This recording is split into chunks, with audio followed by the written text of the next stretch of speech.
Bapak Ibu, keluarga Sekina yang dikasih oleh Tuhan. Selamat malam Tante Nila, Om Nawi, selamat malam. Puji Tuhan ya, kita sudah bisa kembali beribadah di tempat ini lagi. Baik, kita mulai saja ibadah kita pada malam hari ini. Kita angkat pujian kita yang pertama, Kau Mengenal Hatiku.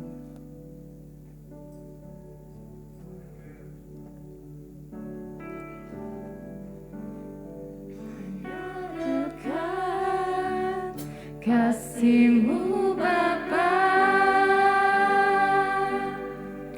jiwaku pun tentram. Engkau menerimaku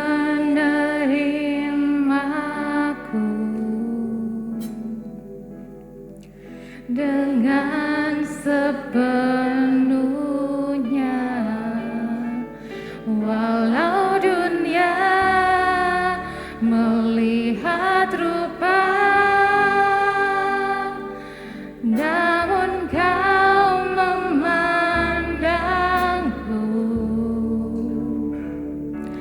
sampai kedalaman.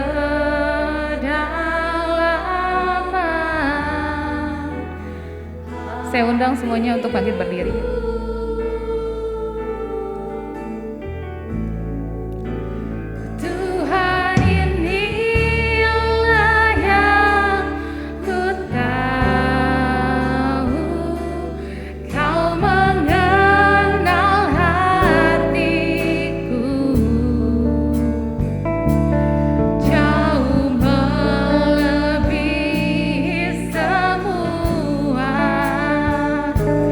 Yang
Saya undang Tante Nela untuk membuka ibadah kita dalam doa.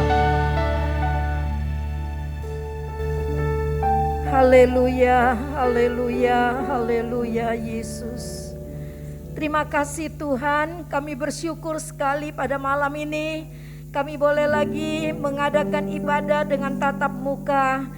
Kami bersyukur Tuhan, ada waktunya kami harus online, tapi ada waktunya kami juga onsite seperti malam ini. Tetapi Tuhan, kami bersyukur sekalipun harus bagaimanapun kami tetap ingin beribadah kepada Tuhan.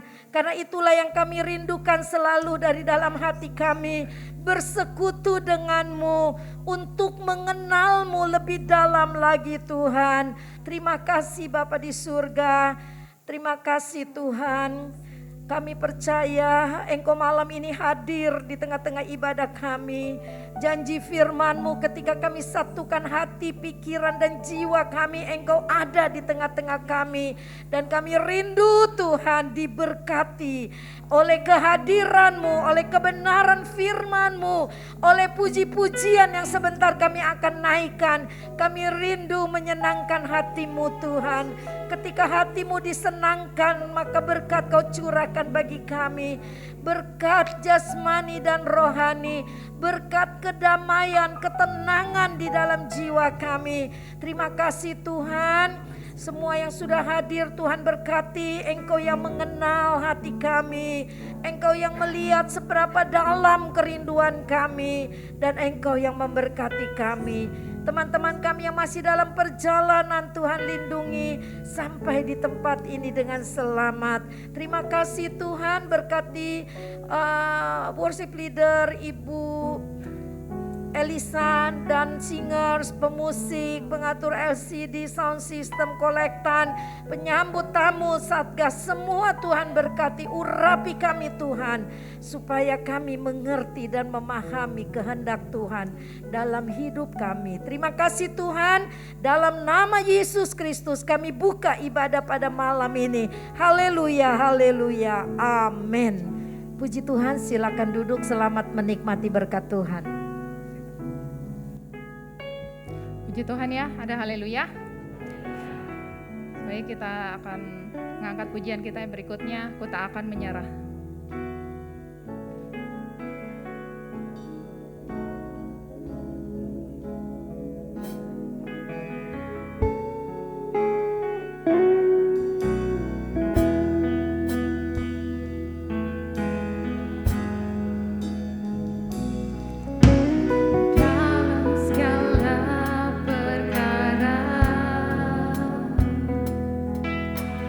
Tuhan punya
Tuhan menetapkan langkah orang.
Dari saudara kita Leo. Saya persilakan saudara Leo. Shalom. Selamat malam semuanya. Rekan-rekan keluarga Sekina yang terkasih. Sehat-sehat kan ya? Puji Tuhan ya, sehat-sehat ya. Mungkin udah lama ya nggak ngeliat kita ya. Karena Erin baru melahirkan, puji Tuhan, tanggal 24 Januari jam 11:10 ya. Jam 11 siang lewat 10. Oh iya. Jam 11:10, tegang soalnya. Jam 11:10 di Rumah Sakit Hermina. Puji Tuhan lahir putri kami, Yunike Miracle Agatha Ricci. Namanya panjang emang. Soalnya ada yang nitip 2 suku kata, ya udah dimasukin aja. Terus di sini mungkin saya mau cerita lebih tepatnya betapa baiknya Tuhan, betapa dahsyatnya pertolongan Tuhan pada saat persalinan. Jadi sebenarnya kehamilan Erin ini cukup dikatakan ada risiko juga karena Erin hamil itu adenium. Itu sekitar berapa? Awal kehamilan ketahuan itu 10 cm. 10 cm berarti gede ya. 10 cm dan itu berdampingan dengan baby. Ya, tumbuh besar bersama. Ya, tumbuh besar bersama dia sama anak kita di dalam rahimnya Erin. Awal kita tahu pun manusiawi ya, kenapa sih Tuhan gitu, manusiawi. Tapi mungkin di balik pernikahan kita ya kita diajarin buat ya lu jangan ngandelin manusiawi lu, coba deh lu jalanin dulu deh. memang kita nggak putus doa, hampir tiap malam kita doain. Sampai akhirnya, singkat cerita kehamilan berjalan sebulan, 2 bulan, 3 bulan, sampai saat periksa terakhir itu 1 minggu sebelum kelahiran. Ya, 1 minggu sebelum. Ya, kurang lebih 1 minggu sebelum kelahiran itu pemeriksaan terakhir. Vonis dokter itu dibilang ini dokternya ada pokoknya saya ngebahasain dokternya aja ngomong ke kita ya. Ini gue jujur takut operasi ini gitu dia. Karena satu, rahim istri lo ini bakal mungkin saat gue sobek mium itu rahim bakal kena sayatan yang lumayan tajam. Jadi better gue ngomong sekarang, kalau ini istri lu nggak bisa hamil lagi atau rahimnya mesti diangkat, lu gimana? Gitu. Ya kalau saya nggak ada masalah. Cuman saya bilang ya do the best aja dok. Gitu. Yang bisa terbaik yang dokter lakuin aja. Oh itu oke. Terus bukan itu doang kata dia. Nah, saat itu kita lumayan panjang juga ngobrol sama dokter karena dia lebih bicara saat kejadian hari H itu seperti ini loh gitu. Saat itu terus dia bilang transfusi ya. Bisa pendarahan. Ini pendarahan bisa lumayan gede karena sayatan untuk ngangkat miumnya itu lumayan gede. Karena miumnya udah jadi 16 cm. Iya, miumnya udah jadi 16 Bertumbuh cm. 6 cm ya. Karena hormon kehamilan. Terus dia bilang pokoknya sediain aja 3 kantong darah buat jaga-jaga karena kita takutin ada pendarahan. Sama sayatan operasi. Dokter tuh udah sampai bingung. Sayatan sesarnya ya. Sayatan sesarnya tuh mesti gimana sih? Kalau perempuan sesar kan sayatannya begini ya. Sampai dokter tuh udah bingung. Dia harus sesar begini atau sayatannya harus ke atas ke bawah lawan atau serat mendatar, daging gitu atau kan. harus gimana nih? Pas pemeriksaan terakhir tuh udah dokternya aja nggak bisa ngasih jawaban pasti buat kita. Cuma bilang tunggu pada saat operasi aja ya, kita serahin ya. Iya. Kita berjalanin aja, kita doain itu semua, gitu ya. Dokter cuma bilang gitu sampai akhirnya ya kita manusia cuma bisa berdoa, berusaha, udah. Kalau kita selalu percaya Tuhan kasih yang terbaik. Kita udah serahin karena kita namain keadaan itu kalau kita berdoa tuh suka berdoa, kita bilang udah bohwat. Udah bohwat kalau kita udah nggak ngerti mesti kalau gimana. Kalau orang benteng bilang udah bohwat ya. Udah bohwat. Udah nggak ngerti deh mesti gimana gitu. Udah kita percaya sama Tuhan. Gitu. Sampai akhirnya hari itu saya operasi dan di situ pun obat bius 3 kali dimasukin dia alergi ternyata. Itu lumayan shock juga saya pagi-pagi. Udah mau masuk kamar operasi disuntik, dokternya keluar lagi, dokter anestesi ya, keluar lagi. Pak ini istrinya nggak bisa dibius. Yang bener dok. Iya. Terus coba obat bius lain ya. Iya. Tes lagi nggak bisa dibius, dia alergi. Terus gimana dong? Dokter aja yang ngerti nggak bisa bius. Terus gimana dong gitu? Saya juga bingung. Akhirnya dokter yang sesarnya, dokter Pojinya datang. Terus dia kasih saran gini-gini. Terus emang ada alergi sedikit tapi kata dokter Poji nggak ada masalah. Udah nggak ada masalah harusnya. Oke, akhirnya operasi itu berjalan, jam 11:10 udah beres. Saya sempat ketemu bentar sama dokternya, dokter cuma jelasin. Jadi saya didudukin di meja, itu ada plastik segini kurang lebih, dan itu miumnya si Erin udah kepotong-potong. Saya juga sampai kaget ngeliatnya, gede juga dok. Seember kecil ya? Ya, seember kecil lah, dan itu dokter Poji bilang, gue juga kaget pas narik, kata dia gede banget. Lebih gede dari kepalanya si baby. Iya, lebih gede dari kepala si M. Terus akhirnya cuman ngobrol bentar, kata dokter Poji, oke. Dokter Poji cuma bilang, ini besok lihat kalau HB-nya si Erin turun, kemungkinan ditransfusi, gitu kan. Cuman saya juga lagi euforia gitu kan, anak baru lahir, jadi nggak terlalu banyak dengerin dokter. Oh yaudah dok, makasih ya gitu. Terus udah, akhirnya si baby udah bisa pulang ke rumah sama-sama sama kita. Minggu ke berapa ya? 2 minggu kemudian kita kontrol ke dokter baru dengar cerita dah. Iya, jadi 2 minggu kemudian apa kamu itu? Kontrol jahitan. Plasternya ya? Ah. Plasternya copot, Terus akhirnya kita kontrol ke dokter Poji. Dokternya cuma bilang, coba dilihat, oh ini udah kering kok, jahitannya emang udah kering. Ya udah nggak ada masalah. Terus pikir saya kan udah beres gitu aja kan gitu kan. Tiba-tiba maksudnya gini, saya sama Erin itu kontrol dokternya itu dari bulan ketiga ya. Ketiga sampai bulan ke-9 tuh kita selalu kontrol di dia dari bulan ketiga sampai 9. Cuman nggak biasa-biasanya tiba-tiba dia kayak pengen ngajak kita ngobrol gitu. Kejadian pada saat operasi itulah. Iya, pokoknya oh udah kan dok. Ya udah beres dok ya, karena udah malam juga, kita pikir kan si baby juga sama si mama kan takutnya repot gitu kan. Oh udah kan dok. Ntar dulu kata dia. Ntar dulu gue pengen ngobrol sama lu kata dia. Kenapa? Udah apa dok? Udah lu santai dulu, lu nggak buru-buru kan? Enggak sih. Kira udah si Erin duduk, kita duduk berdua, dokter di sini, baru dia cerita. Gini nih gitu. Gue ada cerita nih. Kenapa dok?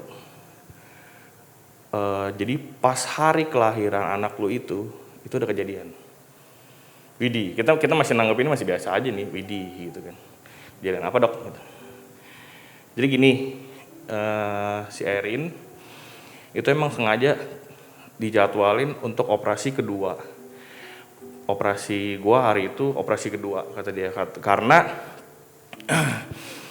kalau operasi pertama takutnya nanti operasi kedua itu nunggu saya gitu, nunggu gua gitu. Ntar gua takut ribet gitu. Soalnya dokternya bahasanya gua gaul juga sih dia. Pokoknya dia ngebahasain gitu, operasi kedua takutnya. Jadi gua lebih mending dia di operasi terakhir gua hari itu. Nah gua bisa punya lebih banyak waktu. Karena ya lu udah tahu kata dia. Ini mium. Yang kedua sayatan tuh bakal panjang, bakal gede sayatan. Bukan kecil. Oke dok, terus dok. Nah, gua pertama operasi jam 8 di Mayapada. Habis itu selesai operasi, itu cuma sesar biasa. Gua jalan ke Hermina. Kita si Erin ngelahirin di Hermina yang di Kota Bumi.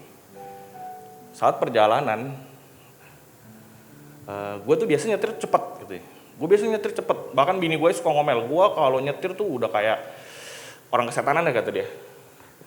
Tapi hari itu nggak tahu kenapa kata dia, saat gue nyetir, tiba-tiba ada mobil losbak di depan gue. Dan itu lumayan ngalingin gue, dan gue nggak sabar kata dokter Koji, gue nggak sabar. Apa sih ini mobil? Ngapain sih ini mobil gitu? Gue lewatin lagi. Lu bayangin ya, bos kata dia. Dia kalau bahasa kan gitu. Lu bayangin bos ya, itu mobil udah gue lewatin, harusnya ada di spion belakang gue, tiba-tiba ada di depan gue. Kita bingung dong berdua. Terus dok gitu. Kita penasaran aja gitu. Terus dok. Oke. Sampai akhirnya gue klaksonin apa, dia nggak mau ngalah. Jadi itu mobil losbak yang bawa puing-puing bangunan gitu. Puing-puing reruntuhan bangunan. Dia nggak mau ngalah. Sampai gue jalan terus sampai gue kata dia sampai gua ke depan Hermina, gua masuk Hermina, dia jalan. Itu mobil kayak nganterin gua loh. Oke, terus dok.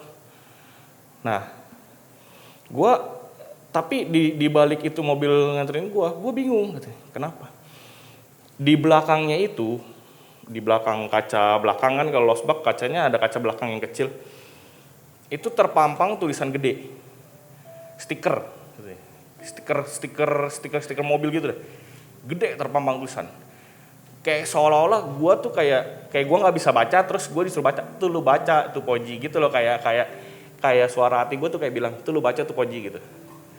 Dan gue pikir nggak ada yang istimewa hari itu. Gue pikir oh ya udahlah. Tapi gue inget apa yang gue baca itu. After itu dia nyampe Hermina, dia bilang, gua itu sebulan lu berdoa buat operasi bini lu tuh, gua sebulan, karena gua juga bingung. Gua mesti ngebelah gimana nih? Ke atas ke bawah, apa ke kiri ke kanan, apa silang kata dia. Gua udah bingung bos kata dia. Gua udah bingung. Tapi saat gua nyampe Hermina, nggak tahu kenapa sebelum gua operasi bini lu kan ketemu gua dulu tuh. Di situ gua tenang banget kata dia. Oke, kira gue berdoa. Gue cuma berdoa doang, udah Tuhan biar jalan aja gitu kan. Operasi, dokter Koji tuh bilang gue tuh mium dulu yang keangkat nih, baru si Dede. Jadi saat belek perutnya, seret, gue kaget ngeliat mium segede gitu, gue langsung tarik, itu gue nggak tahu tangan gue tuh bisa ngerogoh tuh sampai ke dalam banget gitu dia. Oh, kita udah makin ini.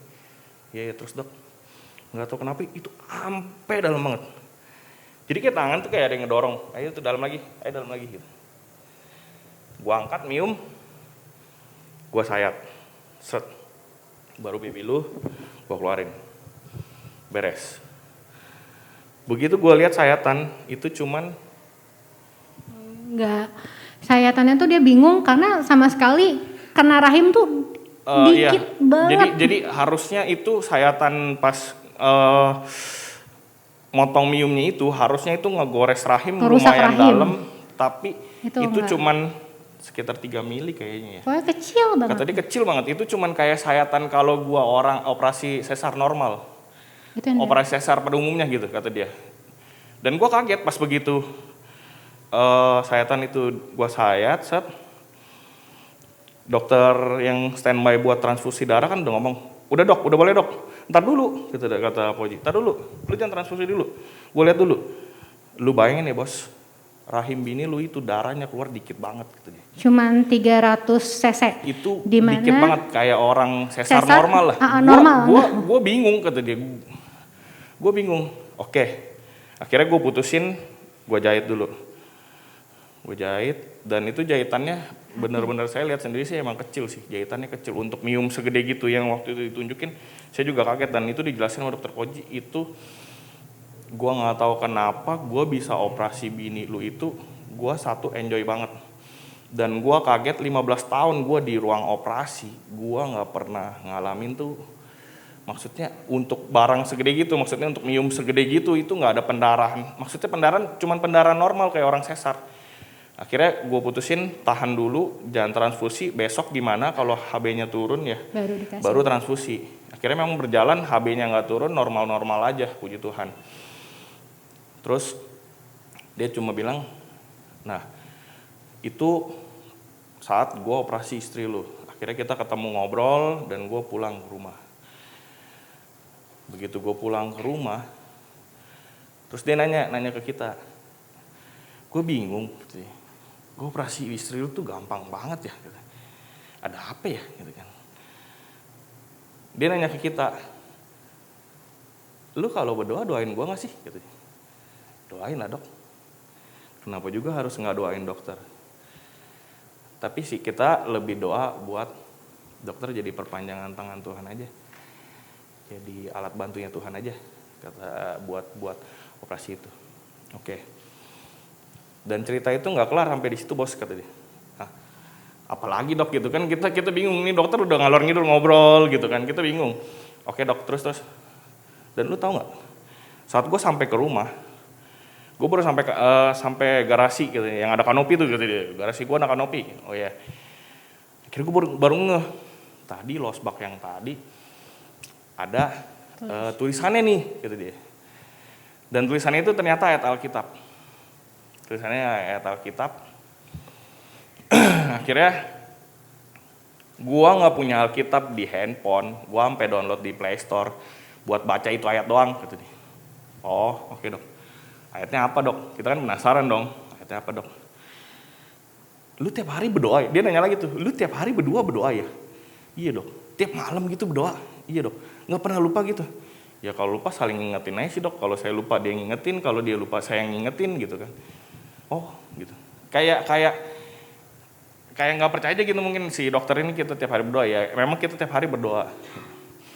Akhirnya dia download Alkitab, dia buka satu ayat.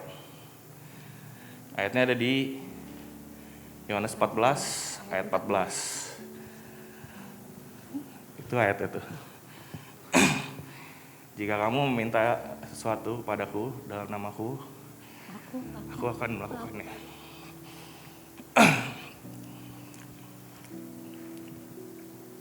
setiap hari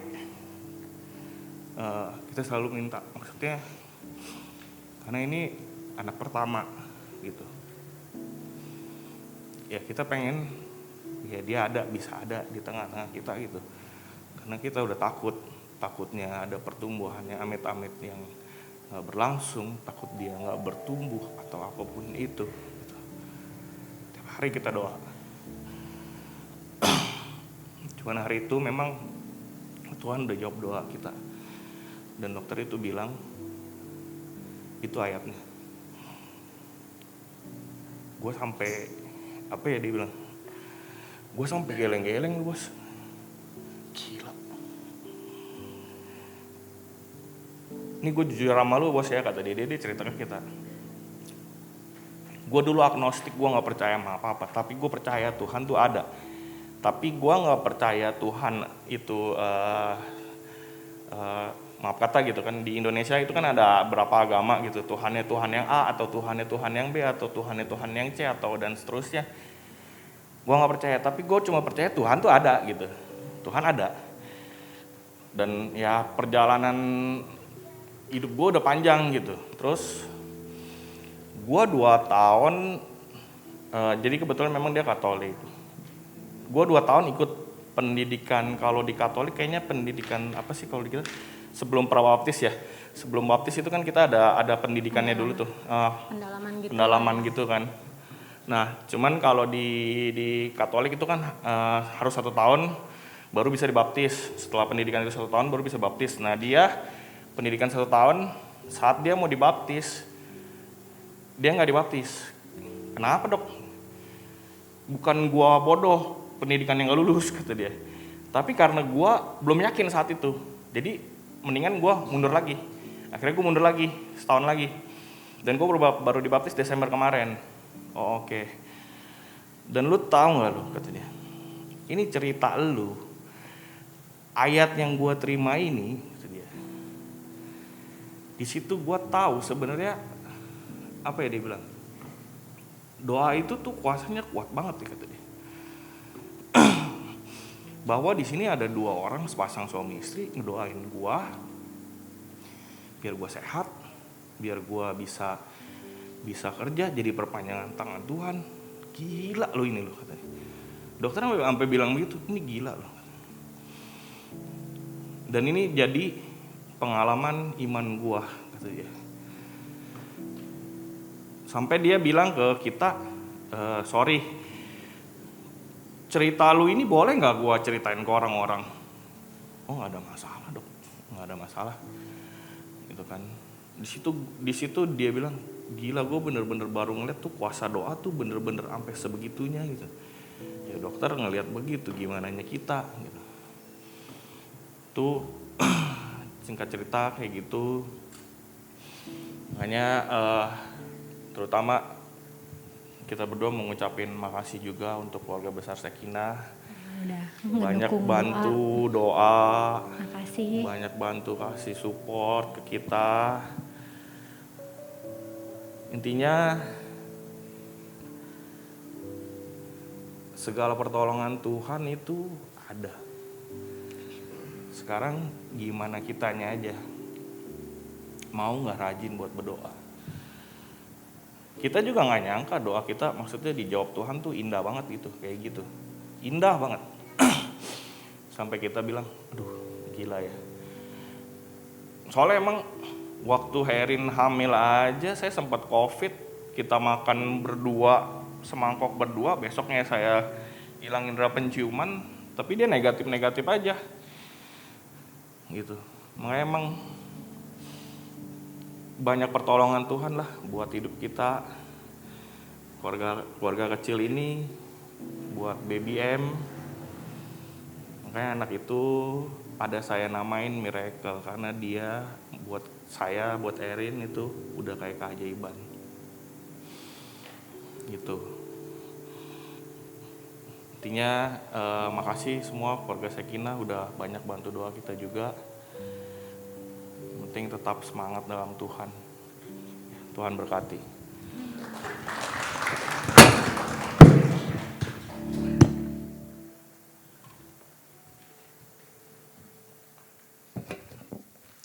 Puji Tuhan ya, semua berkat pertolongan dan campur tangannya Tuhan. Baik, kita akan memberikan persembahan kita yang pertama. Dengan kasih Kristus, saya minta Ibu Ana untuk pimpin kita dalam doa.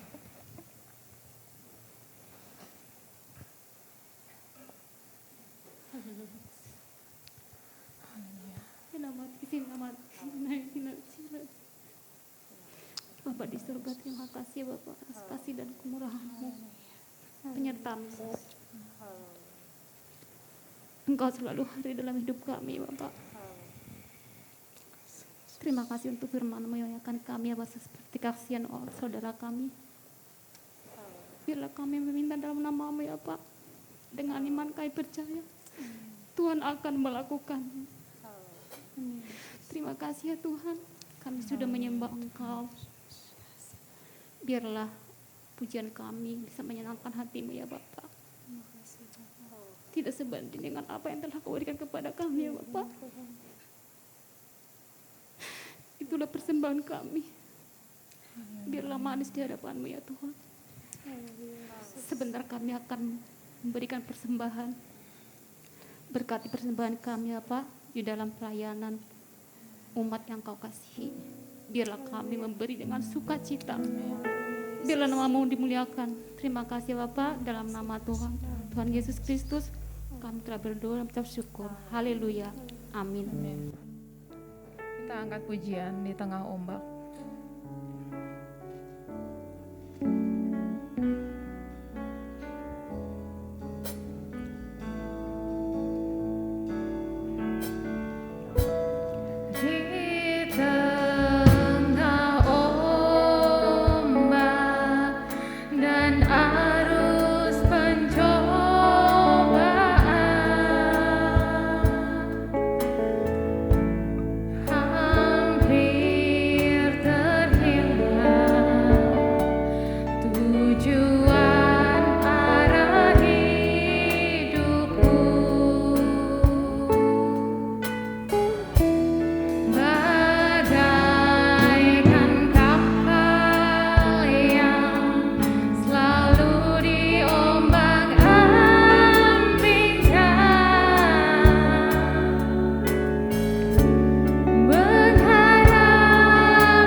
Pujian ini dari awal. Dosa di tengah ombak dan arus pencobaan,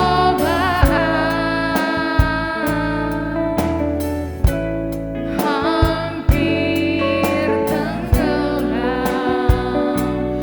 tujuan arah hidup.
Tuhan Yesus, kami mengucap syukur Tuhan karena kami boleh diingatkan lagi Tuhan lewat lagu pujian ini Tuhan. Kau selalu menerima kami Tuhan, bagaimanapun keadaan kami, seberapa rusaknya hidup kami Tuhan, Kau tetap mau menerima kami dan memperbaiki hidup kami lagi Bapa. Kami sangat beruntung Tuhan memiliki Allah yang luar biasa seperti Engkau. Tuhan Yesus, kalau sebentar kami mau mendengarkan sebagian daripada firman-Mu, kiranya Tuhan Kau memberkati hamba-Mu yang akan menyampaikannya. Biarlah Tuhan firman-Mu boleh memperbaiki hidup kami Tuhan, boleh membiarkan kami berada tetap di dalam jalan-Mu Bapa, dan boleh terus mengingatkan kami Tuhan akan semua yang baik Tuhan. Kami siap mendengarkan firman-Mu dalam nama Tuhan Yesus Kristus. Haleluya. Amin. Amin. Puji Tuhan. Salam sejahtera dalam kasih Kristus.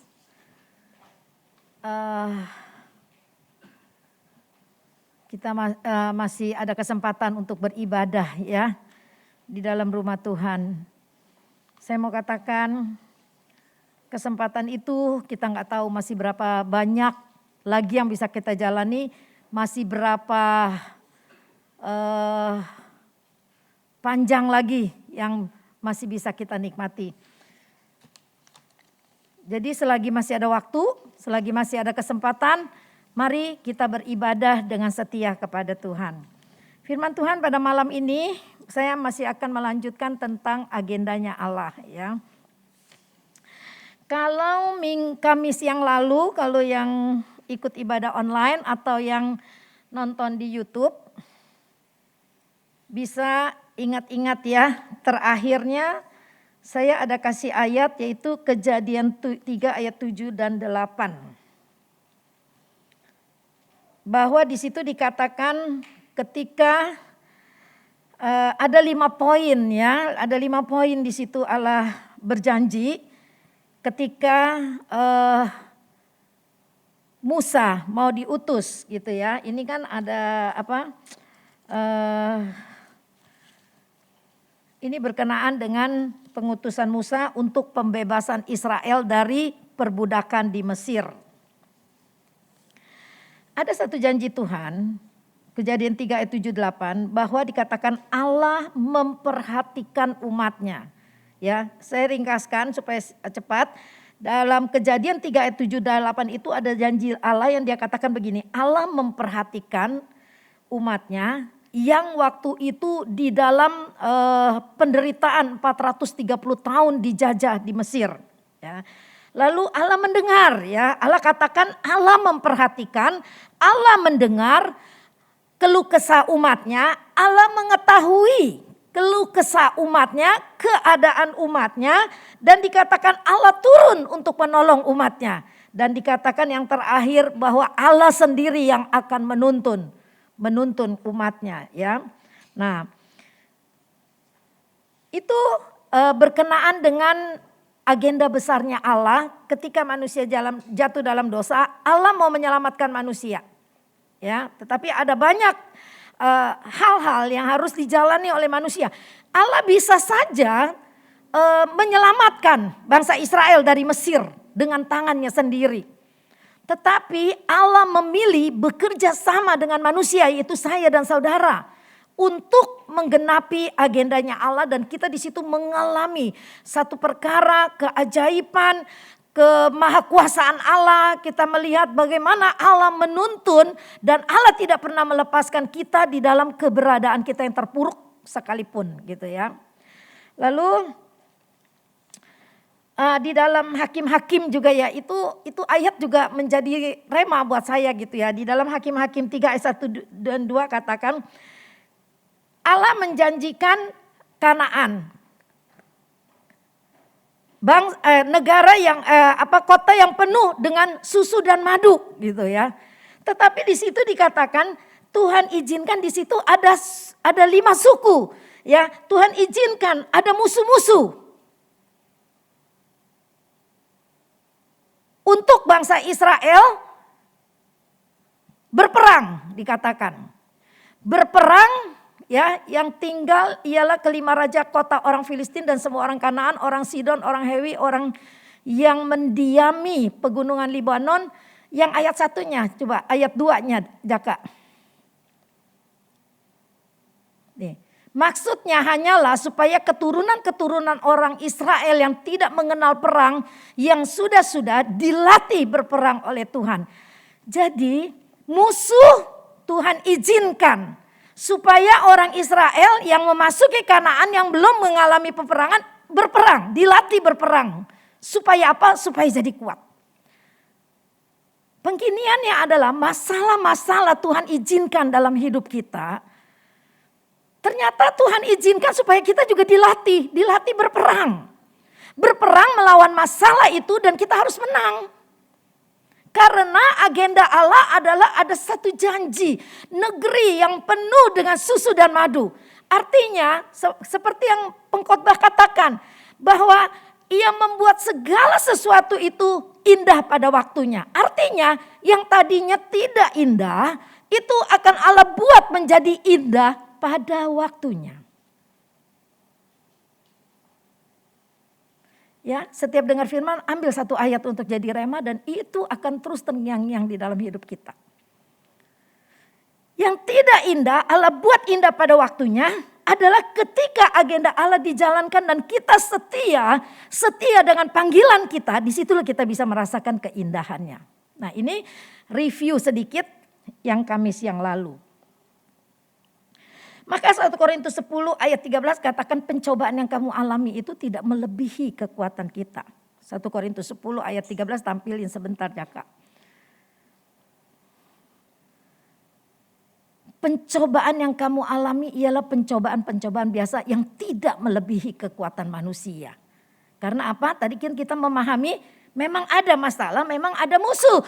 Supaya kita dilatih berperang nih, kita jangan zona nyaman sampai ketika ada musuh datang kita KO. Karena kita gak dilatih berperang. Kita gak punya keahlian, kita gak punya ilmu untuk berperang itu. Kita gak ada senjata. Karena terlalu nyaman hidup kita sehingga kita lupa berdoa. Lupa baca Alkitab. Kita lupa melatih diri kita untuk beribadah kepada Tuhan. Kan Paulus katakan, latihan badani itu perlu.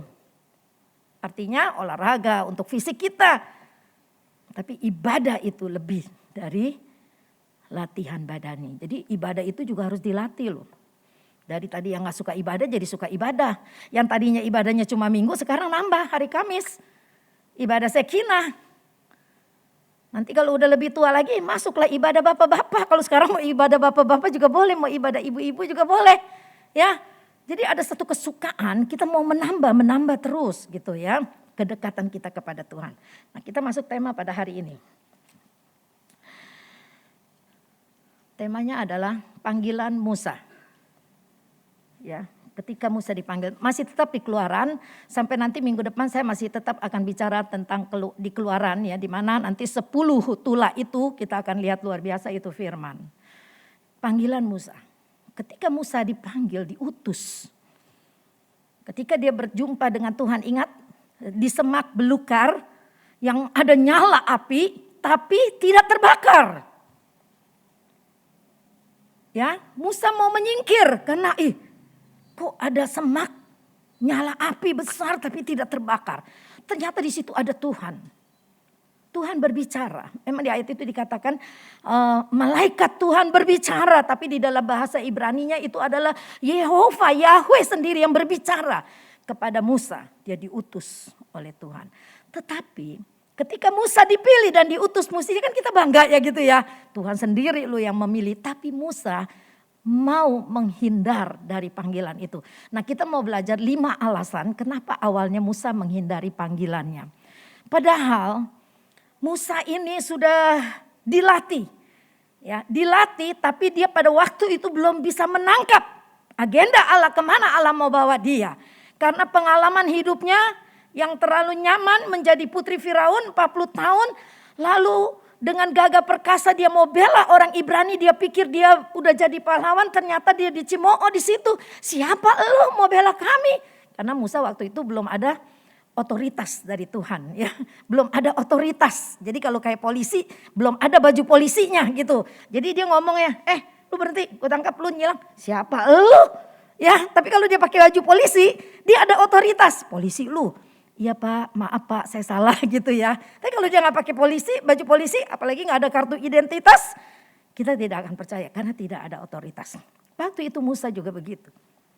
40 tahun di zona nyaman ketika dia membunuh orang Mesir, dia diuber-uber dan mau ditangkap oleh Firaun, mau dibunuh, dia lari.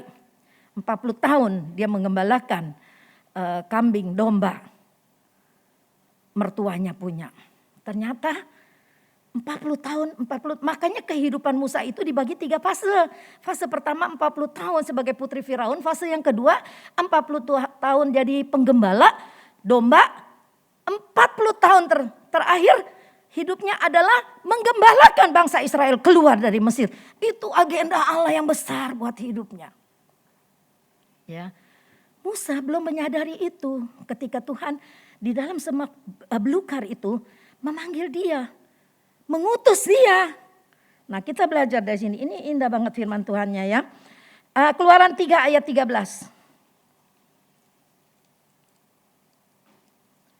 Saya nggak baca dari atas.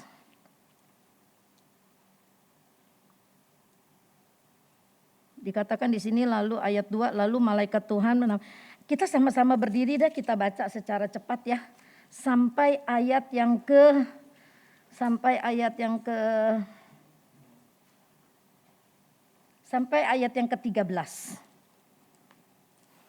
Dari sini deh, dari Kiki, satu orang satu ayat terus sampai ke belakang dulu bagian sini.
Empat belas satu lagi.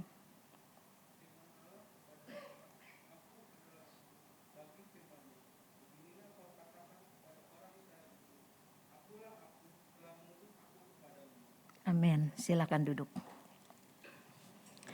Yang pertama, ayat 11.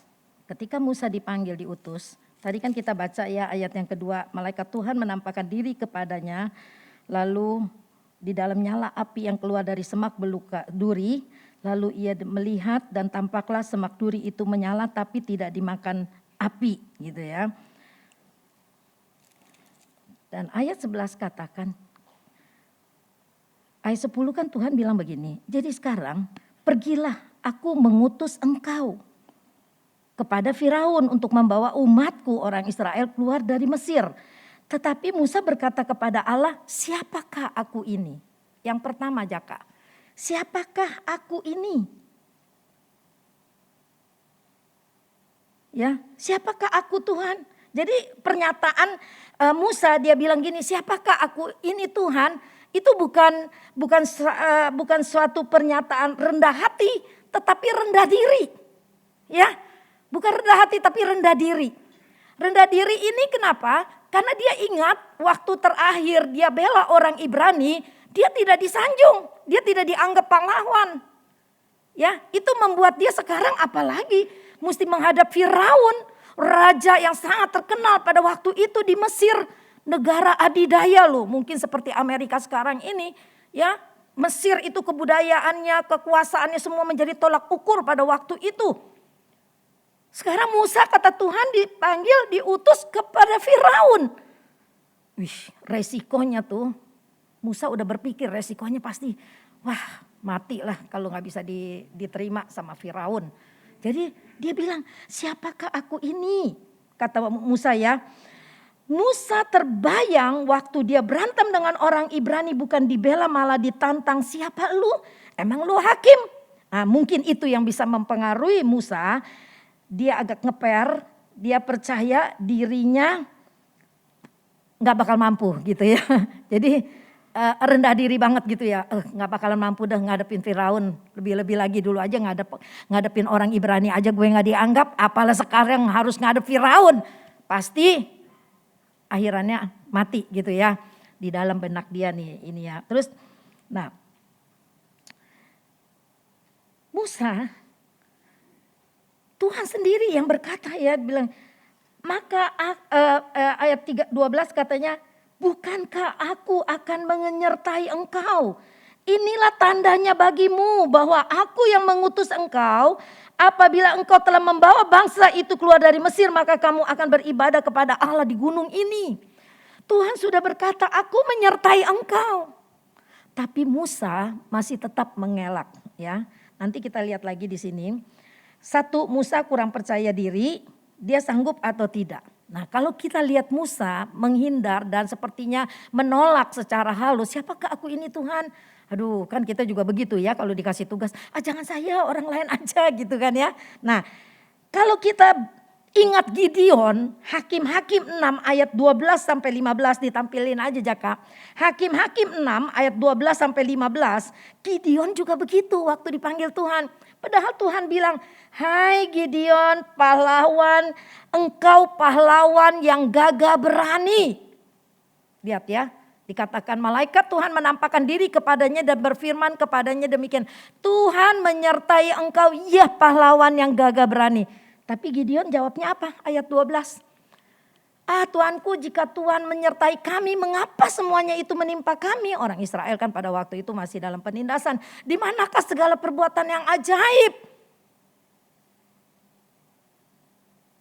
Bukankah Tuhan telah menuntun kita keluar dari Mesir, tapi sekarang Tuhan membuang kami dan menyerahkan kami ke dalam cengkeraman orang Midian. Ya, Gideon juga begitu. Padahal Tuhan udah bilang, hai engkau pahlawan yang gagah berani. Tapi dia gak berani. Dia merasa dirinya kecil. Kalau kalian baca satu perikop, dia akan berkata begini, kami kan dari suku terkecil. Nggak bakal dipandang oleh orang lain.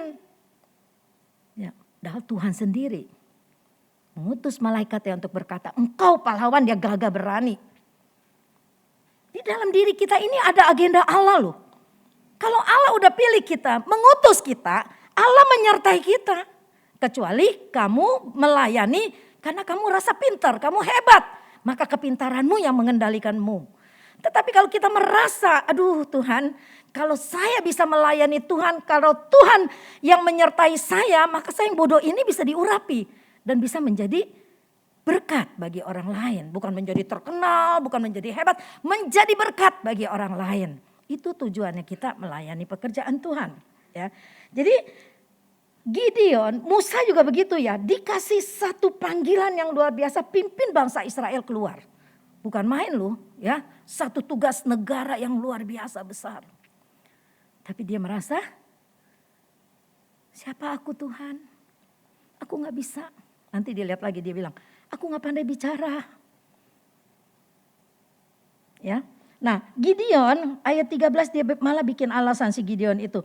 Aku kan dari suku yang paling kecil. Tapi Tuhan bilang pergi, aku menyertai engkau. Ini buat pembelajaran kita keluarga Shekinah sangat baik sekali firman Tuhan. Ya. Kalau Tuhan sudah pilih kita. Memang kita bilang Tuhan. Aku mungkin gak mampu Tuhan. Tapi kalau Tuhan beserta aku. Perkataan Musa ingat. Aku pasti mampu. Maka di dalam kita semua di sini. Kita semua tuh punya panggilan loh. Ada panggilan Tuhan dalam diri kita. Kebetulan saya dipanggil, dipilih menjadi pemimpin pada malam ini. Mungkin lain kali generasi penerus kalian akan dipilih menjadi pemimpin. Atau menjadi WL. Atau menjadi singer. Atau menjadi tim koordinator yang sangat diurapi Allah. Yang bisa menjadi berkat buat orang lain.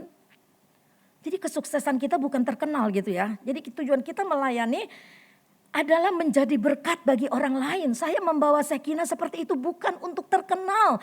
Tapi kita menjadi berkat bagi orang lain. Orang lain mau beribadah kepada Tuhan karena disinilah keluarga besar Tuhan. Nah Musa bilang siapakah aku ini? Gideon juga bilang siapa aku? Tuhan bilang engkau pahlawan yang gagah perkasa. Musa bilang siapa aku? Kata Tuhan pergi aku menyertaimu. Nah sebelum Yesus naik ke surga ada amanat Tuhan. Amanat agung Tuhan. Di dalam Matius yang terakhir. Matius 28 ayat 18 ya. Tuhan bilang pergi, ajar, baptis. Terus di akhir kata Tuhan bilang aku menyertaimu senantiasa. Siapa yang disertai Tuhan? Yang disertai Tuhan yang mau pergi. Amin. Yang disertai Tuhan itu yang mau pergi. Tuhan bilang pergi. Ajar mereka. Baptis mereka dalam nama Bapa, Anak dan Roh Kudus. Aku menyertaimu senantiasa. Ini janji bukan gombalan loh. Kalau kita takut, gak berani. Itu lumrah, manusiawi. Tapi kalau kita percaya Tuhan ada, maka kita akan jadi berani. Karena kita percaya Tuhan ada. Saya waktu mau dipanggil ini saya juga bertanya sama Tuhan, mampukah saya Tuhan? Tapi saya berdoa Tuhan, kalau Tuhan yang kasih kemampuan saya bisa. Tuhan kasih saya satu tim yang bisa saling mendukung. Dan itu tercipta. Ada satu tim kerja yang luar biasa di Shekinah ini. Jadi bukan saya bekerja sendiri, ada satu tim yang luar biasa yang mendukung pelayanan pekerjaan Tuhan di sini. Nanti kita lihat Musa juga menjadi luar biasa karena Allah menyertai dia. Perkataan Tuhan itu yang mengokohkan kita untuk kita mampu berjalan menjadi utusan Tuhan. Jadi dikatakan yang mengutus kita yang punya kuasa itu. Yang menyertai kita dan ketahuilah aku, siapa aku? Yang punya kuasa itu menyertai kamu dan saya. Senantiasa. Yaitu kita yang mau pergi diutus. Aku mau Tuhan. Aku mau buat, kata Yesaya. Siapa yang akan aku utus? Tuhan bertanya. Aku Tuhan. Nah ketika kita dipilih, oke, aku melayani. Aku siap Tuhan. Asal Tuhan beserta dengan aku. Ini kan semua yang Gideon, nanti Yeremia juga berkata, aku gak pandai bicara Tuhan. Musa, siapakah aku Tuhan? Kata Tuhan, aku menyertaimu. Kepada Gideon juga bilang gitu, aku menyertaimu. Kepada Yeremia juga Tuhan berkata, aku menyertaimu. Ketika Yesus mau naik ke surga, perkataan terakhir dia katakan, aku menyertaimu senantiasa. Siapa yang disertai? Yaitu kita yang mau pergi menjadi utusan Tuhan. Ini ya, tema tahun 2021. Beritakanlah perkara-perkara yang besar. Tuhan menyertai kita untuk memberitakan perkara-perkara yang besar. Yaitu kematian. Kelahiran, kematian, kebangkitan dan kenaikannya ke surga. Menyediakan tempat bagi kita di dalam surga. Satu kehidupan yang kekal. Itulah agenda Allah. Itulah tujuan kita. Diutus untuk pergi. Dan kata Tuhan, aku menyertaimu. Amin. Percaya akan penyertaan Tuhan. Ingat, yang disertai Tuhan adalah orang yang mau pergi melakukan kehendak Tuhan. Lalu Markus 16 ayat 15 ini masih tetap di bagian yang ke-1 ya. Markus 16 ayat 15 itu tanda-tandanya. Kita ada otoritas. Pergilah ke seluruh dunia, beritakanlah Injil kepada segala makhluk. Jadi kalau Tuhan sudah mengutus dan dia katakan, aku menyertaimu, itu ada otoritas dari Tuhan. Maka Musa ketika diutus nanti, kalau kita belajar selanjutnya, dia selalu bawa tongkat. Tongkat itu jadi otoritasnya Allah buat dia. Maka tongkat itu kan bisa berubah jadi ular, ular bisa berubah lagi menjadi tongkat. Ya, nanti Musa di dalam pelayanannya, di dalam pengutusannya, di dalam penyertaan Allah ada banyak mujizat yang terjadi. Untuk membuktikan bahwa dia disertai Tuhan. Amin. Saya belajar ini juga luar biasa diberkati ya. Saya percaya kalau kita tulus melayani, kita gak bersaing dengan siapapun. Tapi yang kita layani Tuhan yang hidup, kita mau semua orang menikmati berkat itu, maka ada mujizat yang terjadi. Ada banyak perkara yang terjadi. Ya, kesaksian dari awal Januari aja saya sangat diberkati. Anak-anak Sekina. Tadi kesaksian Leo juga luar biasa ya. Tuhan menyertai. Jadi berkat. Dari ketakutan kita akhirnya datang kepada Tuhan. Berdoa bersatu hati. Tuhan tolong. Ternyata bukan hanya Baby M dan Erin yang tertolong. Dokter itu pun ternyata tertolong. Diberkati. Karena ada kesaksian di mana kita berdoa suami istri. Supaya proses kelahiran ini. Bukankah itu Tuhan izinkan? Amin. Ada mium membuat kita ketakutan. Tapi kita beriman kepada Tuhan. Ternyata Allah menyatakan mujizatnya di situ. Nanti kita belajar 10 tula juga indah luar biasa. Kamis kemarin kan kita belajar bagaimana di hakim-hakim. Tuhan izinkan ini ini negeri yang kujanjikan penuh susu dan madu. Tapi ada musuh di situ. Ada peperangan di situ. Masih terus berperang. Ternyata Tuhan izinkan untuk melatih kita menjadi kuat. Kalau kamu punya masalah, ada tantangan, jangan putus asa. Jangan bilang Tuhan lalukan semua. Enggak usah. Berdoa Tuhan kasih saya kekuatan. Engkau yang melatih aku berperang. Saya itu udah lama doa. Ketika saya mengerti bagaimana berdoa.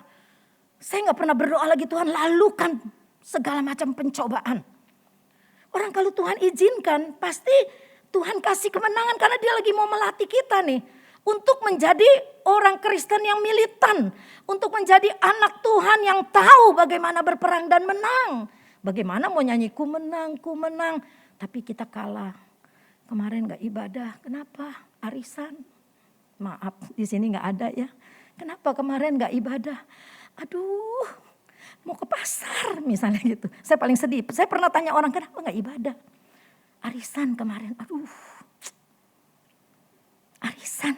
Kalau kamu sakit ya iyalah kamu gak mampu berdiri.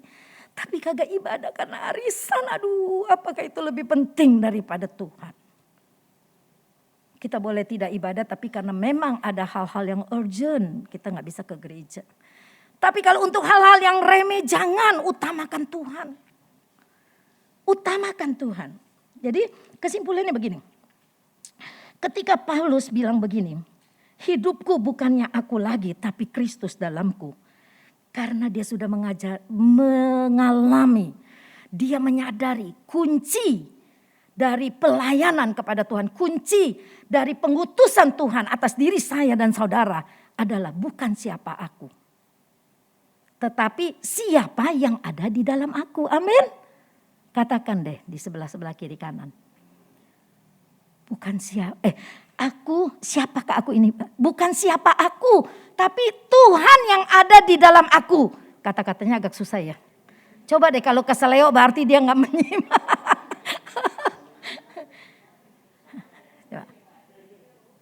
Coba apaan? Ayo.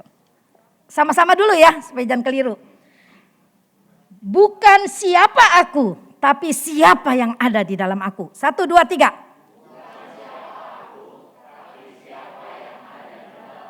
Amin. Siapa yang ada di dalammu? Hartamu.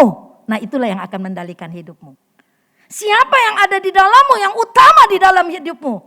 Tuhan, dia yang mengendalikanmu. Siapa yang ada di dalam hidupmu?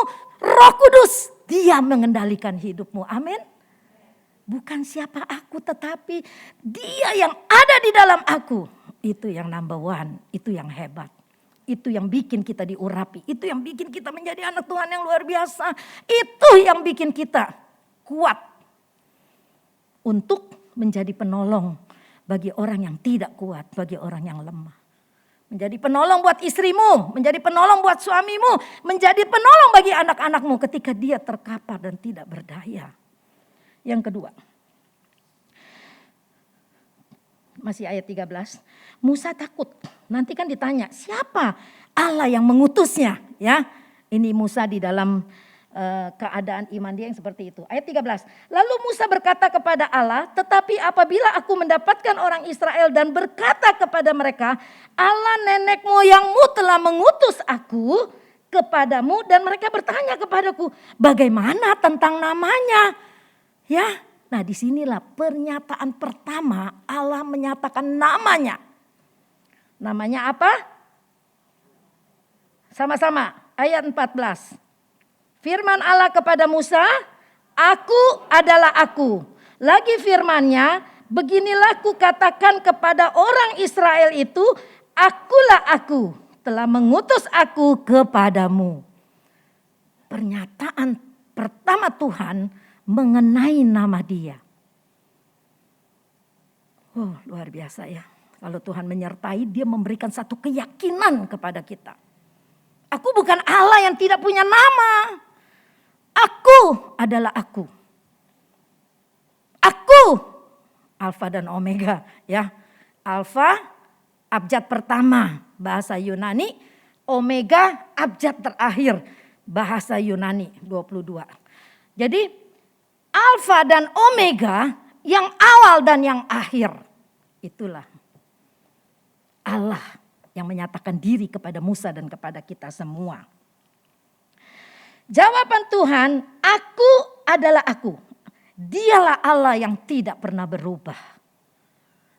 Dalam bahasa Inggris dikatakan I am who I am. Atau I will be that I will be. Ya memang kalau belajar bahasa Yunani atau Ibrani diterjemahkannya ke dalam bahasa Inggris lebih mendekati kepada aslinya gitu. Bukan sok-sokan bahasa Inggris, lebih mendekati gitu ya. Karena belajar sekolah jadi ngerti gitu ya. Lalu Paulus pernah bilang begini. Ketika dia menganiaya orang-orang Kristen di tengah jalan mau ke Damsyik, ada satu sinar yang menerangi dia dan matanya buta. Terus kan dia bertanya begini, siapakah engkau? Gitu kan, karena Paulus tidak mengenal Tuhan Yesus Kristus. Yang dia tahu Allah. Dia tidak mengenal Tuhan Yesus Kristus. Siapakah engkau? Yesus menjawab, akulah yang engkau aniaya. Kaget dia. Yang dia aniaya kan orang Kristen. Yang percaya kepada Yesus Kristus. Ini dia tidak mengenal. Maka alasan yang kedua, siapa nama Allah yang mengutus aku. Jadi harus mengenal Allah kita itu dengan dalam. Kita harus mengenal Allah kita itu dengan yakin, dengan pasti. Dia Allah yang Musa katakan, aku adalah aku. Dia bilang nanti aku akan jelaskan kepada orang Israel. Seperti itu. Beginilah kau katakan kepada orang Israel, akulah aku. Telah mengutus aku kepadamu. Artinya Musa nanti nyampaikan nama Allah adalah aku. Dia yang mengutus aku kepadamu. Pada bangsa Israel. Maksudnya. Nah, jadi pengenalan akan Allah yang kita sembah itu paling penting. Jadi ke gereja bukan ikut-ikutan. Oh iya gue mau jadi Kristen, enak kayaknya. Dulu banyak sekali orang mau ikut-ikutan jadi Kristen. Agama Buddha, KTP Kristen. Kenapa? Karena nanti ngurusin apa-apa gampang. Dulu kayaknya, sekarang kan udah gak bisa ya KTP elektronik. Orang bisa punya KTP berapa biji dulu mah ya. Nah sekarang gak bisa. Kita gak bisa lagi seperti itu main-main dengan iman kita. Kita harus mengenal Allah itu dengan benar. Rasul Paulus dari tidak mengenal, dia mengalami satu mujizat, akhirnya dia mengenal siapa Allah itu. Hebat ya Tuhan itu ya, kalau menyertai dia meyakinkan kita dengan luar biasa. Yang ketiga adalah begini. Yang ketiga, yang kedua nih masih ada sedikit saya kelupaan ya. Kan Musa berkata nanti kalau ditanya namanya siapa gitu kan ya. Nah di dalam pelayanan kita nanti juga bisa ada pertanyaan-pertanyaan seperti itu ya. Ada nanti pelayanan itu tidak selalu mulus ya. Dikatakan akan ada Firaun. Kan si Musa kan mau menghadapi Firaun kan. Nah di dalam pelayanan kita juga nanti ada Firaun loh. Di dalam gereja juga ada Firaun, orang yang berkeras hatinya. Atau orang yang Tuhan keraskan hatinya untuk menentang kita. Saya kalau belajar ini, aduh Tuhan kasih saya kekuatan ya. Siapapun kalau kita berjalan benar kita jangan takut. Karena kita ada dalam agenda Allah. Firman Allah katakan di dalam gereja pun akan ada Firaun. Di dalam kehidupan kita ini bisa aja ada orang yang dikeraskan hatinya untuk menentang kita. Tapi kita nggak usah takut. Kalau kita ada di dalam agendanya Allah, pasti nanti ada satu jalan keluar yang Allah buat dan di situ kita melihat kemuliaan Allah yang luar biasa. Yang penting kita tetap setia, tetap jangan keluar dari jalurnya Tuhan.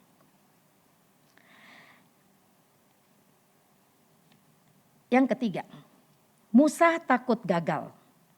Kita lihat Keluaran 4 ayat 3.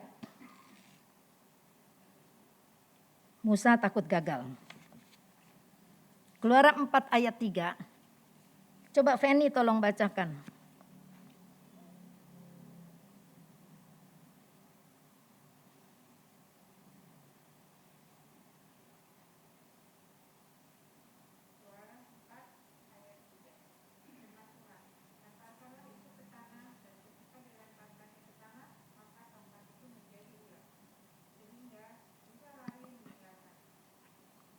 Yang keempat ayat 1 ya. Keluaran 4 ayat 1. Feni baca yang mana? Enggak, Keluaran 4 ayat 1. Tante salah sebut kali ya.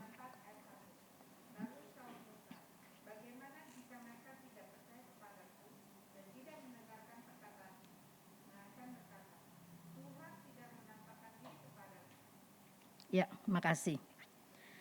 Musa takut gagal. Bagaimana nih nanti kalau aku udah ngomong orang-orang gak percaya. Terus Tuhan bilang begini. Apa yang ada padamu? Tongkat. Dan tongkat itu diberkati Tuhan. Ayat 3 dan seterusnya kita lihat. Ayat 3 dikatakan lemparkan itu ke tanah. Ketika dilemparkan ke tanah tongkat itu jadi ular. Sehingga Musa lari. Ini Musa di dalam pikiran dia takut gagal, Allah demonstrasikan dia punya kekuasaan untuk meyakinkan Musa. Betapa panjang sabarnya Tuhan itu ya. Dari dia bertanya, siapakah aku? Dia rendah diri. Namanya apa nanti kalau orang tanya? Sekarang lagi dia bilang, bagaimana kalau orang-orang gak percaya ketika aku ngomong, ketika aku nyampaikan pesan Tuhan, bagaimana kalau orang gak percaya? Apa yang ada di tanganmu? Kata Musa, tongkat. Lemparkan, jadi ular. Luar biasa. Lalu firman Tuhan kepada Musa, ulurkan tanganmu dan peganglah ekornya. Dipegang ekornya, jadi tongkat lagi. Terus kata Tuhan, kalau mereka masih gak percaya juga, nanti ada mujizat yang kedua, yang ketiga. Dan itu semua didemonstrasikan Tuhan untuk meyakinkan Musa bahwa penyertaan Tuhan itu ada, enggak usah takut. Luar biasa ya. Tongkat bisa jadi ular. Ketika kita takut, maka ketakutan itu akan mengintimidasi kita. Ketika virus COVID-19 datang, semua orang takut. Sadar tidak sadar, kita tiap hari diintimidasi oleh ketakutan. Nanti ketularan. Aduh, tadi gue bersentuhan sama dia, ternyata dia positif. Kita diintimidasi terus. Sekarang Omikron bisa dari udara. Kita bisa kalau mikirin itu terus tuh, kita bisa hidup dalam ketakutan loh. Firman Tuhan bilang, ketika ketakutan menguasaimu, maka engkau menjadi lemah. Enggak ada kekuatan ketika ketakutan itu datang. Bukan kita petatang-petenteng berani-beraninya kemana-mana gitu ya. Tapi nanti bulan April kan kita udah gak ada PCR. Gak ada karantina nih bulan 4. Berarti kita udah hidup berdamai dengan virus tuh ya. Jadi kalau kena ya udah kayak flu, obatin aja begitu. Nah berarti kan kita sendiri yang harus berjaga dan mawas diri. Lumrah kalau Musa takut gagal, kita pun begitu kadang-kadang takut gagal. Aduh aku jadi ketua nih, bagaimana nih nanti? Bukan orang pada datang malah habis gitu ya, kan ketakutan kita ya. Nah jangan takut, aduh main musik bagaimana nih, gak bisa. Ada yang bimbing nanti. Saya ingat ada beberapa orang yang kan gak sembarangan orang bisa ngiringi musik jemaat. Dulu ketika saya masih pemuda-pemudi, anaknya pendeta itu pinter banget, otodidak. Dia kalau main enak sekali, dia gak pernah ngeles loh. Kayak Samuel mungkin gitu ya. Dia kalau ngambil kunci apa, itu udah pas. Kita mau nyanyi apa, udah pas. Tapi kesian, akhir hidupnya dia narkoba, terus dia mati. Ya, dalam usia 44 tahun.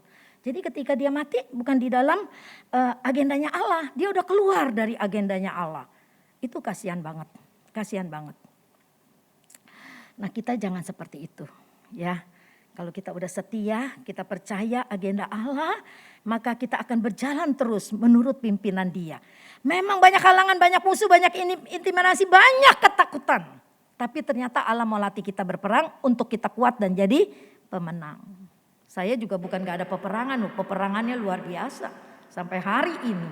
Tapi saya percaya Tuhan, saya ada di dalam agendanya Allah. Lalu,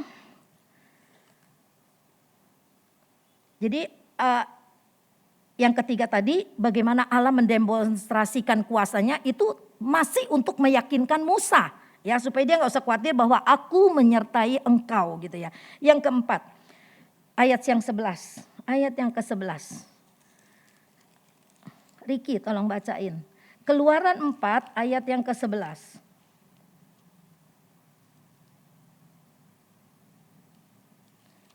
Keluaran 4 ayat 11.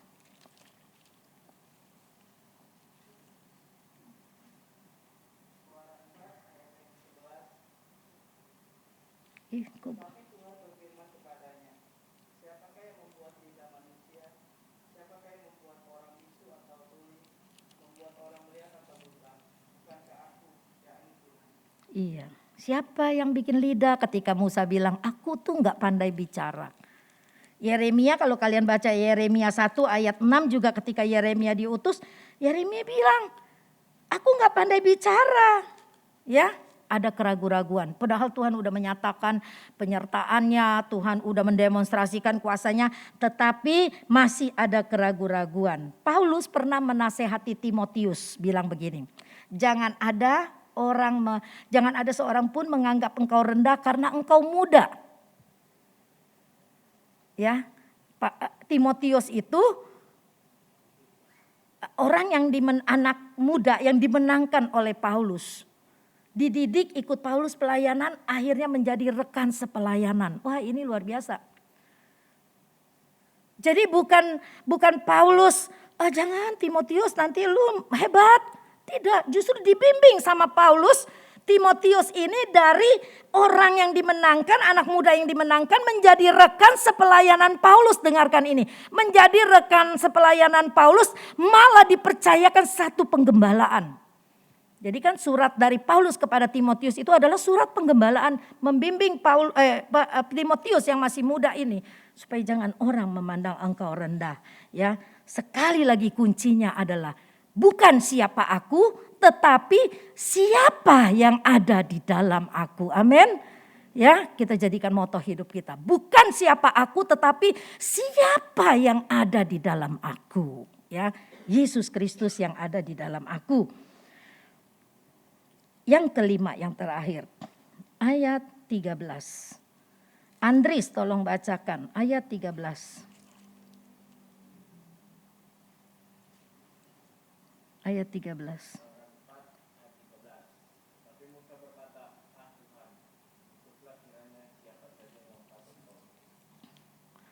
Iya, masa ujung-ujungnya Musa bilang begitu. Tuhan, memang aku tuh gak pandai bicara, memang aku tuh bukan siapa-siapa. Udah utuslah siapa aja. Utuslah kiranya siapa saja yang patut kau utus. 14 dikatakan Allah murka. Allah murka. Karena Musa tetap tidak yakin akan penyertaan Tuhan. Padahal Tuhan sudah tunjukkan berbagai mujizat. Musa masih bilang utus orang lain saja. Hati-hati, kita jangan menghindar dari panggilan ya.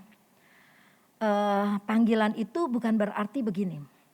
Saya menyadari. Ketika saya masih sekolah-sekolah SD, sekitar kira-kira kelas 6, saya kan sekolahnya di Ketapang begitu ya. Saya tuh memang dari masih muda begitu mungkin kayaknya seperti udah ada jiwa berani gitu ya. Jadi saya tuh gak pintar nyanyi tapi saya suruh mimpin begini-begini ya. Kalau upacara hari Senin.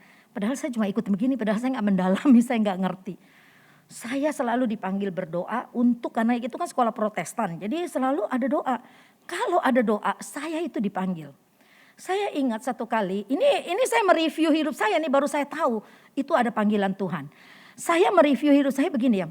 Dulu kenapa ya orang itu selalu bilang sama saya, kalau kamu berdoa kok saya rasanya menangis, dibilang gitu. Itu teman-teman loh, sampai saya sekolah seterusnya juga selalu dipanggil doa karena saya kan gak pernah pindah-pindah sekolah di situ. Jadi saya tuh sepertinya udah terkenal pendoa. Tapi waktu itu saya belum bertumbuh, saya belum lahir baru, saya belum dipenuhkan Roh Kudus, saya masih cetek banget pengetahuannya.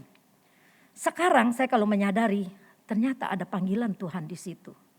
Untung saya setia, kalau saya gak setia, panggilan itu menjadi bias. Tapi karena saya setia, saya memang ingin hidup di dalam Tuhan karena saya tahu saya bahagianya di dalam Tuhan. Tuhan pakai saya sampai hari ini. Saya suka sekali belajar firman Allah. Nggak gampang loh. Apalagi ini selama 9 bulan ini sekolah Alkitabnya. Ini otaknya penuh firman sampai saya kadang-kadang bingung. Ini firman mana yang mau saya bawa? Mana yang saya mau ajar gitu. Itu berdoanya luar biasa. Tuhan hari ini apa yang mesti saya bagikan. Karena yang saya terima harus saya bagikan loh. Saya bukan sekolah terus sia-sia saya simpan buat diri saya, nggak boleh begitu. Saya harus impartasikan firman yang saya pelajari, yang saya dapat, yang memberkati saya itu harus memberkati Anda, keluarga Sekinah. Apalagi orang yang membiayai sekolahnya saya. Ya itu harus jadi berkat buat kita semua. Kita jangan seperti Musa, utus aja orang lain Tuhan, saya emang enggak. Makanya kamu harus belajar dipanggil doa, walaupun doanya masih belepotan gak apa-apa. Tapi kamu harus menyadari loh ya, aku ada panggilan di musik banget. Kayaknya aku ada panggilan nih di WL, aktif. Jadi tante nanti ngeliat, Samuel ngeliat, Eva ngeliat, dia kayaknya cocok nih untuk WL. Kamu akan disodorin tugas. Mau kan sekarang ya, belajar ya gitu ya. Kalau yang belum dapat minta maaf karena saya harus lihat durasi ibadahmu. Saya harus lihat kesetiaanmu. Saya nggak mungkin nih ya, aduh datangnya setahun sekali terus saya kasih WL, saya nggak bisa walaupun Anda pandai dan hebat.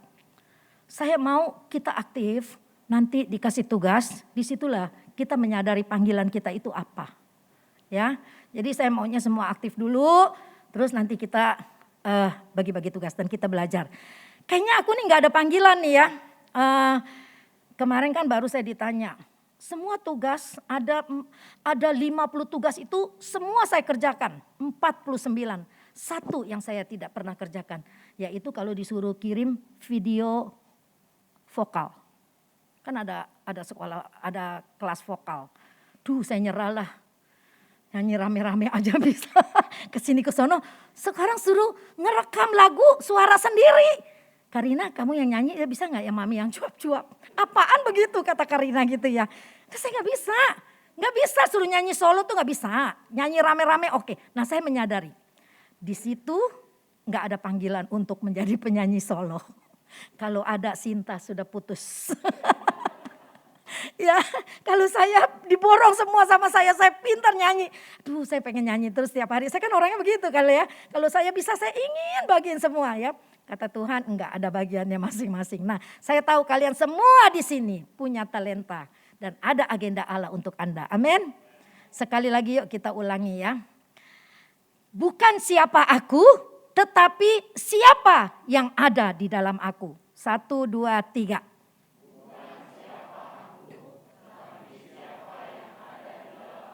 Amin.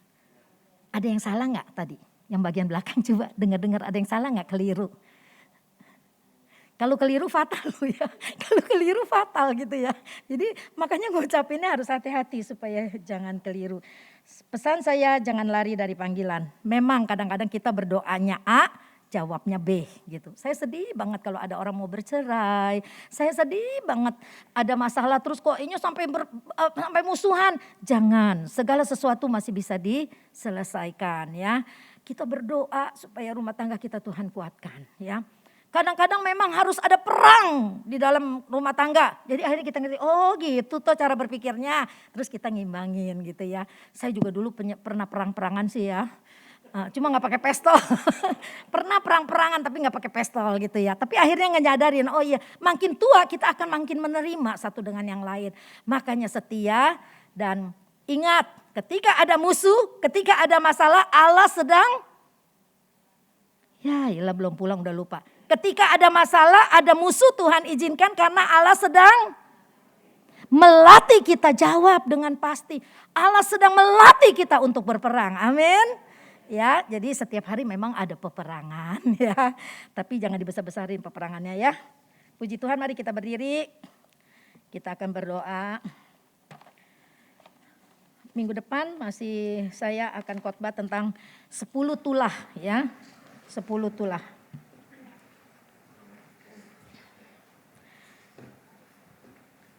Ini hari Wawan datang gak? Ulang tahun ya. Freddy, tadi kirain Tante Freddy mau baca puisi. Utang ya minggu depan ya. Kita berdoa buat mamanya almarhum Edison atau mertua Yeni sedang sakit cukup serius, biar Tuhan tolong ya. Kita berdoa buat Putri ya, Putri istrinya Christian, ternyata dia positif 2 hari yang lalu. Kita doakan, kita bawa tiap pagi nama-nama teman-teman kita supaya mereka supaya yang kena positif sembuh total ya. Kita doakan yang hamil siapa? Sylvia, Ria dan satu lagi Laura ya. Ada lagi enggak yang lain yang hamil?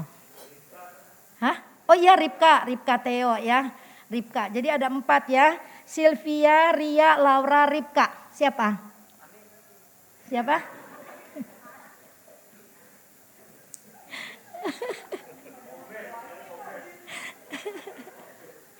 Puji Tuhan, pokoknya setiap ada yang hamil kita bergembira karena ada generasi ilahi yang akan hadir di dalam keluarga. Dulu waktu Sekina masih kecil-kecil, sekarang udah pada remaja-remaja tuh ya, Dea, anaknya Yuli ya, si Felicia, si Marcel, Yabes dulu kecil-kecil, sekarang semua badan gede-gede banget gitu ya. Puji Tuhan. Nah sekarang ada generasi lagi, baby M, Iel, terus baby apalagi tuh Lia, Lea, ya, hah? Semua nanti bertumbuh jadi besar, itu menjadi generasi ilahi yang boleh memenuhi bumi ini untuk kemuliaan kerajaan Tuhan. Amin. Mari kita nyanyikan lagu yang kedua tadi, lagu apa ya Sam ya? Ya, ku takkan menyerah ya. Anak Tuhan yang mengerti agenda Allah, dia takkan menyerah. Apapun yang terjadi, percayalah Tuhan sedang melatih kita untuk jadi kuat.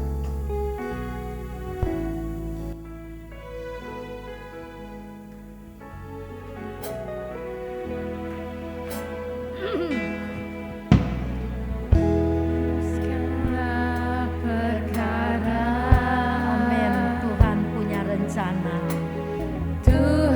punya rencana. Haleluya Yesus. Yang lebih besar dari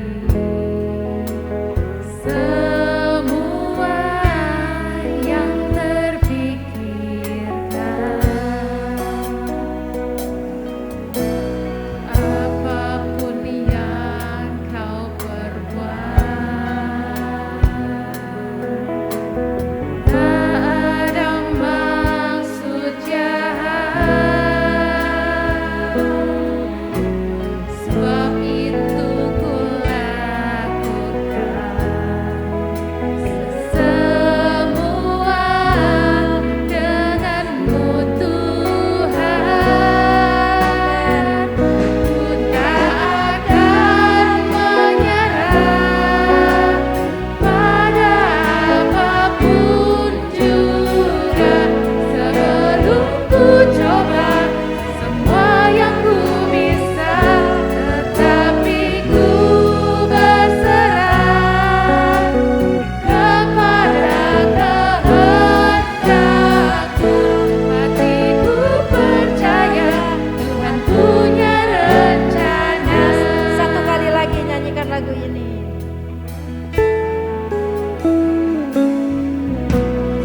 Dalam segala perkara, Amin. Tuhan punya rencana yang lebih besar dari semua yang terpikirkan. Amin. Apapun yang kau perbuat,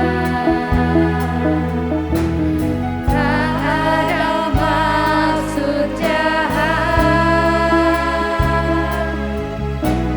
Sebab itu ku lakukan semua denganmu Tuhan. Tak akan menyerah pada apapun juga, sebelum ku coba semua yang ku bisa, tetapi ku berserah kepada kehendaknya. Hatiku percaya Tuhan punya rencana. Hatiku percaya. Novi berdoa.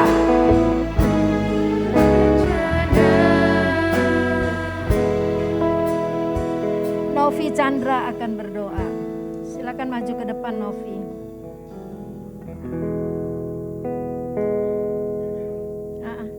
Iya, oh iya Vivi bukan Novi, maaf. Doakan yang ulang tahun ya, Wawan suaminya Novi dan Freddy yang anniversary. Mama Edison juga.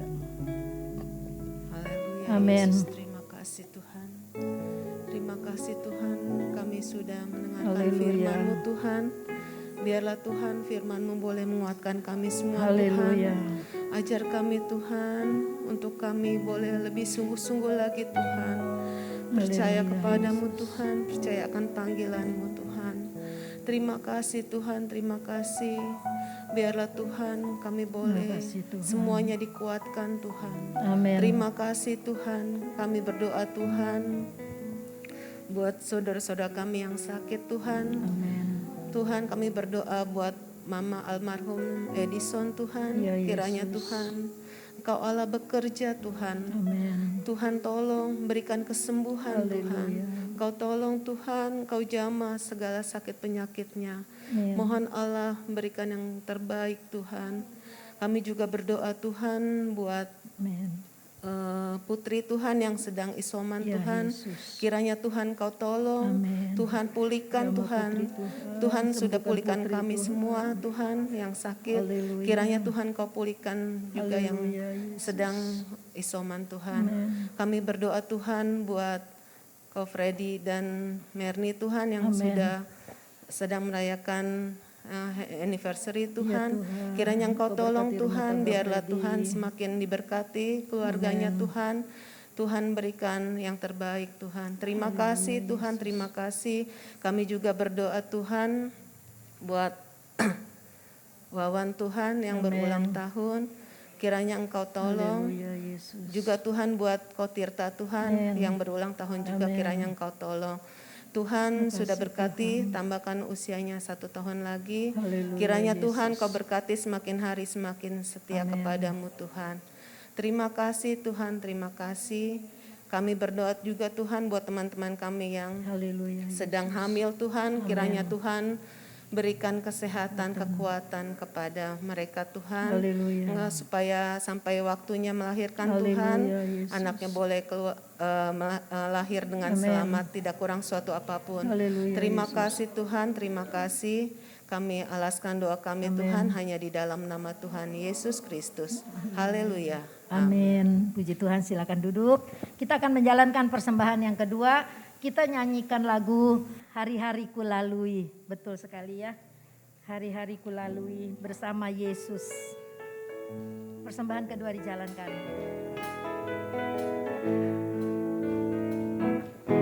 Hari-hari ku lalui bersama Yesus, suka duka ku jalani bersama Yesus, persoalan pencobaan kan ku hadapi bersama Yesus, juru selamatku. Hari-hari ku lalui bersama Yesus, suka duka ku jalani bersama Yesus, persoalan pencobaan kan ku hadapi bersama Yesus, juru selamatku.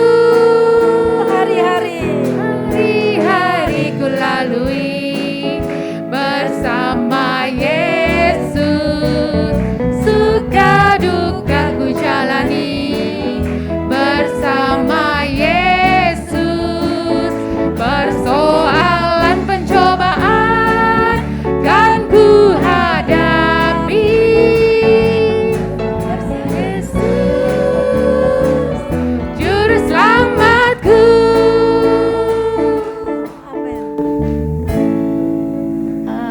Kita mungkin tahun ini belum bisa retret lagi ya. Tapi duit-duit yang udah ditabung aman ya. Cuma nggak ada bunga, maaf. Tapi aman ya. Tapi saya bisa saya juga senang kalau misalnya Anda yang mau nabung masih tetap dilanjutkan ya dengan Haryati, dengan Yeni dan dengan Siska. Mau nabung dong, terserah mau 50.000, mau 20.000 nggak apa-apa sampai tahun depan. Biayanya udah ringan banget ya. Saya harap nanti semua bisa ikut retret itu. Saya percaya tahun depan kita bisa retret ya. Puji Tuhan. Mari kita mau berdiri. Kita akan akhiri ibadah kita pada malam ini. Nanti kalau ada pengumuman susulan nanti akan diumumkan di grup ya. kita berdoa terus, kita bersyukur ya Bernika juga udah sembuh. Ya banyak yang kena kemarin harus isoman, semua satu-satu Tuhan sembuhkan ya. Yuli, Tommy juga banyaklah saya nggak bisa sebutkan ya, tapi saya bersyukur ya. Erin juga ya, semua Yosep ya. Yosep sampai 2 kali kena ya Sep ya. Oh 1 kali ya, maaf dilebihin. Maaf Sep, kirain 2 kali ya. Soalnya ada teman saya 3 kali, 3 kali kena loh. 3 kali merebak, 3 kali kena. Waduh kata saya udah luar biasa itu kuatnya ya. Aduh puji Tuhan, kita akan akhiri ibadah kita. Biar kita saling menguatkan, saling bersapa-sapa lah di WhatsApp ya. Jadi walaupun kita ketemunya cuma seminggu sekali, tapi kita akrab karena ada WhatsApp ya. Puji Tuhan. Bapa kami yang ada di surga, kami bersyukur Tuhan sudah menyertai ibadah sepanjang malam ini. Engkau yang mengerti keberadaan kami Tuhan. Engkau yang tahu isi hati kami Bapa. Tuhan, kami mau peka akan panggilan Tuhan di dalam hidup kami. Dan kami mau menyerahkan diri kepada Tuhan supaya kami dipakai di dalam ladang-Mu. Seperti Engkau mengutus Musa, Yeremia, Gideon, seperti Engkau mengutus Yesaya dan banyak lagi Tuhan yang contoh-contoh di Alkitab nabi-nabi yang sudah mendahului kami di dalam keberadaan mereka, keterbatasan mereka, tapi Tuhan bisa pakai dengan luar biasa menjadi berkat bagi orang lain. Terima kasih Tuhan, berkati seluruh keluarga Sekina dari yang termuda sampai yang tertua. Kiranya Tuhan persatukan kami, tidak ada tembok di antara kami. Kami menjadi satu keluarga yang diberkati. Allah tolong kami supaya kami menjaga terus persatuan dan kesatuan tubuh Tuhan ini, supaya hidup kami diberkati, rumah tangga kami diberkati, anak-anak kami semua diberkati. Kalau yang mengalami masalah kesesakan ekonomi, Tuhan buka jalan. Yang ada masalah di dalam rumah tangganya, Tuhan kuatkan Bapak. Jangan sampai ada perpisahan, karena Tuhan punya agenda di dalam kehidupan kami. Ada masalah, Tuhan sedang latih kami untuk kami berperang dan menjadi kuat. Tuhan berkati segala usaha kami. Mungkin ada yang usahanya sepi, Tuhan berkati. Perjuangan hidup kami untuk membiayai keluarga, Tuhan berkati. Kami tahu Tuhan tidak akan tinggalkan kami seperti kami tergeletak, tapi tangan-Mu yang kuat itu akan menopang kami. Sebentar kami akan pulang, Tuhan sertai kami, lindungi kami. Yang sakit Tuhan sembuhkan, yang lemah Tuhan kuatkan. Supaya kami semua tetap bersuka cita. Karena firman Allah berkata hati yang gembira adalah obat. Dan kami percaya kami disembuhkan oleh sukacita daripada Tuhan. Terima kasih Tuhan sudah memberkati ibadah kami. Biarlah kita semua pulang dengan damai sejahtera Allah yang melampaui segala akal itu. Menyertai hidup kita. Mulai malam ini, besok dan sampai Tuhan Yesus datang. Kita dikuasai oleh damai sejahtera Tuhan. Terima kasih Tuhan. Kita nyanyikan lagu Bapa terima kasih. Kita angkat tangan kita kepada Tuhan sebagai ucapan syukur kita. Bapa terima kasih. Amin. Bapa terima kasih. Terima kasih Tuhan.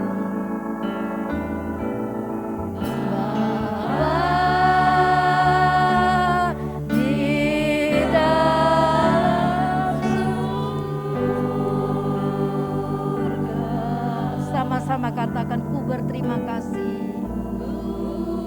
Berterima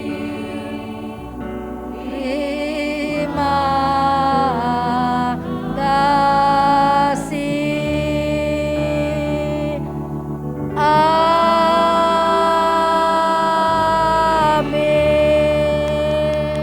Tuhan berkati kita semua. Sampai ketemu lagi pada jam yang ditentukan.